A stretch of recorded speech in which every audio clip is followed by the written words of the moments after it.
When the Citroen SM was first introduced in 1970, many thought the car was out of this world.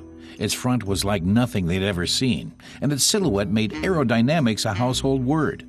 But most unusual of all was a racy 170 horsepower V6 engine from Maserati that rocketed the car to an impressive 225 kilometers per hour. The Citroen set many drivers' hearts racing, including Georg Johannes from Düsseldorf. He bought his SM back in 1971. The former amateur race car driver has already put more than 250,000 kilometers on his Citroen Maserati engine. Today, it's still his vehicle of choice for long trips. With its V6 engine and hydro pneumatics, the Citroen redefined the notion of the Gran Turismo. This revolutionary car only found 971 buyers in Germany, but they were, and still are, completely sold on the SM.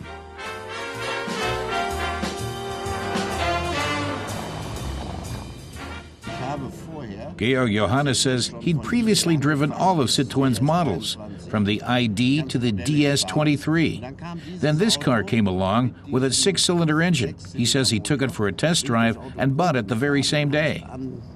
Am Tag der Probefahrt gekauft.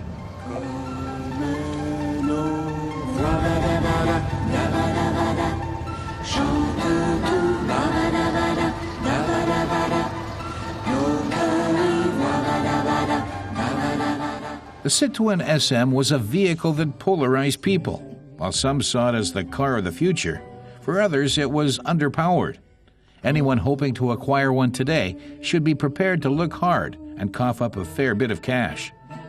Well-kept models usually sell for between 20 and 25,000 euros. That's a far cry from the late 1980s and early 1990s, when the French beauty could often be found gathering dust on used car lots. But today, the SM is once again attracting attention for more than just its outer charms. Inside, the dashboard is dominated by oval-shaped instruments, which, together with the seats, intentionally made the interior resemble an airplane cockpit. Just 260 of the vehicles are still on the road in Germany. In spite of its comfort and speed, the Citroen SM had a few major weaknesses. One of them is that it's a tight squeeze for 4 adults. That turned some buyers off. But the car's biggest drawback was its Italian engine. Many considered the Maserati to be too raw and too unreliable. The motor's timing chains had a bad habit of wearing out and breaking. But that needn't happen if it's serviced by a Citroen SM specialist like Volker Hammes. Hammes says the motor is compact, all aluminum with 4 overhead cams and wet cylinder liners, and is easy to repair from the side. But he says the problem is with the timing chains, which need to be tensioned on the cylinder head using a mechanical tensioner. Hammes advises this be done regularly by a mechanic, as otherwise the chains can slip off and cause engine damage. When properly cared for, the Italian engine can stand the test of time. That holds true for the 170 horsepower motor as well as the stronger 178 horsepower injection engine. Hammes says the SM can easily clock up mileage of 200 to 250,000 kilometers, provided it's serviced regularly. He calls the car a prima donna in a tough body. The SM showed just how tough it was during the 1971 Morocco Rally. For 3 days and 2 nights, only slightly modified series model SM squared off against 58 other competitors. Citroën took part to show the world that the engine was reliable. It was a big gamble, as any problems would have been plain for all the world to see. But everything went well. 9 of the cars went the whole distance, and the SM won the race. So, is the Citroen SM a reliable car? Georg Johannes says yes. Today, he still takes his antique out on the Autobahn. He uses the car to get to business appointments that are far afield, and has no reservations about doing so.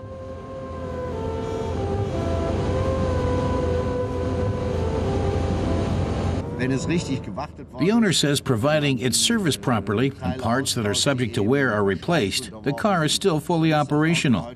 He feels there's no reason not to keep using it as he always has. immer gemacht habe. That means putting the pedal to the metal and going from 0 to 100 in just 10.3 seconds. But to be able to push the car to its limit, drivers need to visit a good repair shop that's familiar with the Citroen SM's idiosyncrasies. Germany has just 5 such garages, but even in its heyday, few mechanics knew how to service the car. Georg Johannes says the first SM models couldn't be serviced at all, as Citroën provided no details about the motor. He says the information about how it should be serviced and repaired arrived far too late. Efforts to educate people about the engines also came too late, and the vehicle suffered. Before long, the car's reputation was in ruins. Even numerous special editions, like the Présidentielle, of which only 2 were ever built, couldn't save the SM. Many repair shops were unable to fix the once highly praised coupés.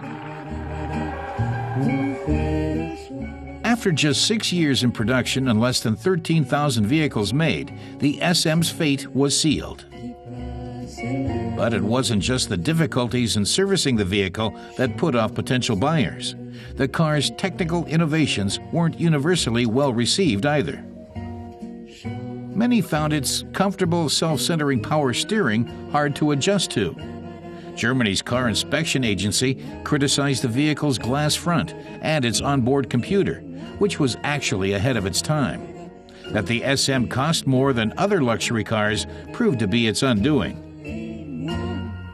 Johannes says that in 1975 there were still some 60 body shows around, which unfortunately were scrapped. It was the end of the road for the Citroën SM. The car of the future became a thing of the past and the stuff of legend.